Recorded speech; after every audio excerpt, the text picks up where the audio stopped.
দ্বিতীয় মেয়াদে চাল আমদানির সময়সীমা শেষ হচ্ছে 15 এপ্রিল। তবে 14 এপ্রিল সরকারি ছুটি হওয়ায় দুশ্চিন্তায় ব্যবসায়ীরা। এ বিষয়ে আরও জানাতে হিলি স্থলবন্দরে আছেন সহকর্মী শফিকুল আলম শফিক। যাচ্ছে তার কাছে। হিলি স্থলবন্দর দিয়ে গত নভেম্বর মাসের 11 তারিখ থেকে চালের আমদানি শুরু হয়। গতকাল 12 এপ্রিল পর্যন্ত হিলি স্থলবন্দর দিয়ে 2.5 লক্ষ টনের বেশি চাল আমদানি হয়েছে। তো বর্তমানে চালের আমদানি প্রতিনিয়তই বাড়ছে। গতকালকেও কিন্তু চাল আমদানি হয়েছে এই হিলি স্থলবন্দর দিয়ে 147 ট্রাকে 6,300 মেট্রিক টন। তবে চালের পর্যাপ্ত আমদানি আছে।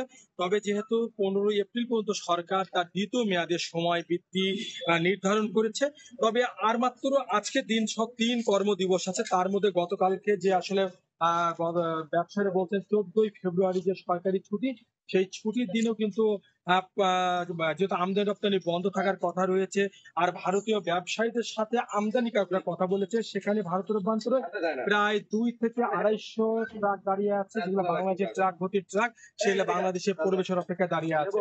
তো ভারতীয় ব্যবসায়ীরা জানিয়েছেন যে এত অল্প সময়ের মধ্যে ট্রাকগুলো বাংলাদেশে প্রবেশ করা অসম্ভব।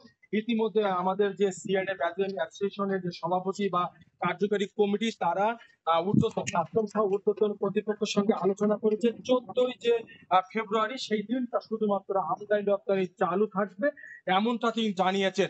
এতে কিন্তু আমদানিকারকদের মধ্যে বেশ একটা স্বস্তি প্রকাশ করেছেন। তবে আমি আর একটা বিষয় আপনাকে জানিয়ে রাখি যে চালের যে শুল্ক বৃদ্ধিতে যে চালের আমদানি, এই আমদানির ফলে কিন্তু চালের যে একটা বাজার সহনীয় পর্যায়ে ছিল।